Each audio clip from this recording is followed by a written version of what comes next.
Gary, first big test of the season really, coming away to Bradford at Hunslet. A bit of a daunting place.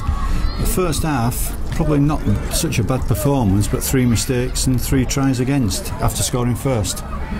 Yeah, we got off to a perfect start, didn't we? I thought, we opened up really well, defended well, scored a good try, but three Hunslet mistakes followed by 3 Bradford tries, and I think that was that's disappointing. I think we looked a little bit nervous, if I'm honest. Maybe some of the boys were a little bit in awe of it. Playing in front of nearly 4,000 people here at Hunslet. It's some of our boys probably haven't been in that environment before, and I think we probably showed Bradford a little bit too much respect at times. So I've got a bit mixed feelings. I thought at times we looked good, at other times I thought we allowed Bradford to play too much and play too quick on us, and at the same time I don't think we played enough, so we'll learn from that. I don't think the scoreline really shows, I don't think that disgraces at all. I think we had a couple of chances to score some more tries, and I would like to have seen us score a couple of more tries. There was a crucial one just before half time that would have put us right back in the game, but yeah, I think there's some things that we can take out of the game that are very positive, but there's a lot that we've still got to work on. I think we've realised probably where we're at in terms of what Bradford did in terms of their speed of the play of the ball. That again comes back to an old thing for Hunslet, is that not winning the ground and allowing teams to get quick play of the balls. Yeah. And lack of territory, a good territory. Yeah. Always bringing a ball back from your own 10 metres always puts you on the back foot, doesn't it? And we didn't get enough good ball positions really today to really worry the scoreboard a lot. Yeah, that's spot on, Ian. Really, I think there was a 20-minute spell or so where we never got out of our own 20-30 metre area. We were struggling. They've got some big men and they're hard to handle. Steve Crossley, Ross Peltier, the young kid they've got on loan from Castleford, Buston, I think I'm really impressed with him. They've got some big men and they're hard to handle, and we talk about winning rucks and controlling the tempo, but they're hard men to slow down, and once they get you going forward, they've got ball handling skill players like Chisholm and Keys. They're always going to hurt you. So we knew what the game plan was. I just don't think we executed it very well because their big men got a roll on and played far too quick. And I mean, the 2 tries that Alice scored straight from dummy half on our try line were really disappointed, because we've done a lot of work on that this week, and still he got through. We didn't want George to score, but we've worked really hard on that this week. And instead of George getting 2 soft tries, Alice has got 2 soft tries. So those are the disappointing elements when you've worked on things in training and shown the boys things to be aware of, and still opposition scores with those plays. That's the disappointing side of it for me as a coach. The positives, though, we've certainly been to Hunslet before and been on the end of the far worse score lines, and the players gave 100%. Yeah. You're never going to get away. Maybe coming to Hunslet when you've got a full-time squad or nearly full-time squad with part-timers, you're always going to struggle a little bit for that pace and maybe fitness. But the score didn't run away, and certainly there were times when Hunslet looked a good side and made some line breaks. Without doubt, Ian. And Straff called it. Dwayne Strafford called it in the change rooms after the game.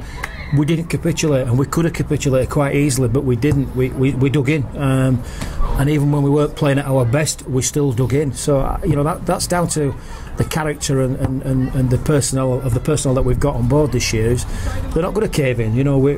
We've come here, we haven't let Bradford have it all their own way, and if we'd have executed a little bit better and defended a little bit better, I think the scoreline would have been even closer.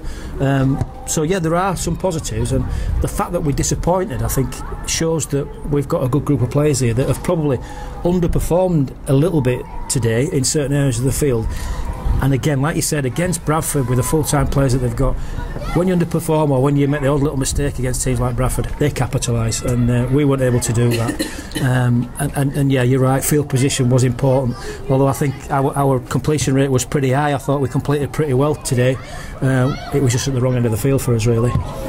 How do we overcome, because I think it was Keys that put a couple of precision kicks in straight over the top of Joel Gibson, straight into the hands of the winger, and they scored really unopposed tries. Is that shortage of numbers going across there and leaving the winger exposed?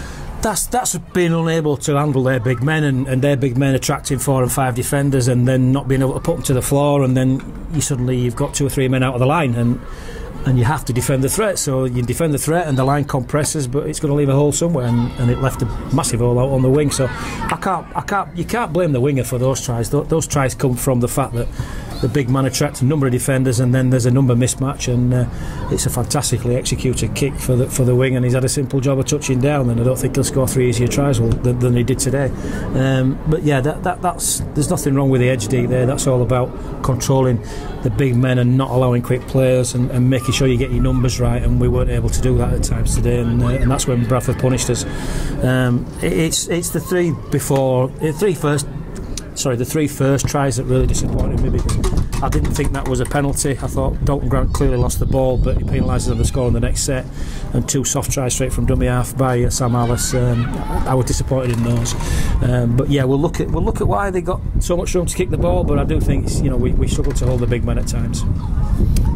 Easter coming up, I've got 2 games. Keighley is an important league game at home, but then Bradford come on Easter Monday, so it's really two hard games, and you've seen what Bradford can do today, but they'll be on a tighter pitch and smaller pitch. Does that aid anything?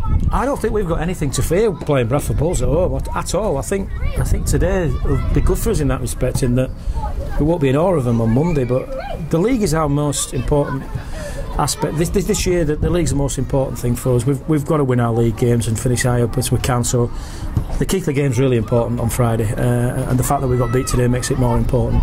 We can't be getting beat at home. That's massive. The Challenge Cup, whatever happens on Monday, it will happen. Whatever team we put out, we'll have to rotate the squad round, because we've got a short turnaround again for Oldham the week after on Sunday, from Monday to Sunday. So we've got to take all that into consideration. But league's priority, so Keighley becomes our priority now, and then we'll see what happens after that game, and whoever's fit. We might have to bring some new people in to play against Bradford, but I don't think we should be in awe of Bradford when we play them at home. I think you're right, we'll use the things that you mentioned there about our pitch, our home advantage. We'll use all those things, and hopefully they'll go in our favour. Well, best of luck on Friday, and let's look forward to a good league competition this year, because the side did look to start playing some really good rugby when they not put the mind to it, but when they had the confidence to open up. And that's it, Ian, you've got it in a nutshell there. I just think we looked at times like we didn't have enough confidence, and I want them to go out and express themselves and play with confidence and play rugby and not get into the shells. And I thought at times we were drawn into our shells a little bit, but when we did play rugby, I thought we looked pretty good. And thanks for that. Hopefully we can execute for a full 80 minutes against Keighley and get that win under our belts, and then we're still up there in the top half dozen of the teams in the league. Excellent. Well done today. Thank you, and cheers.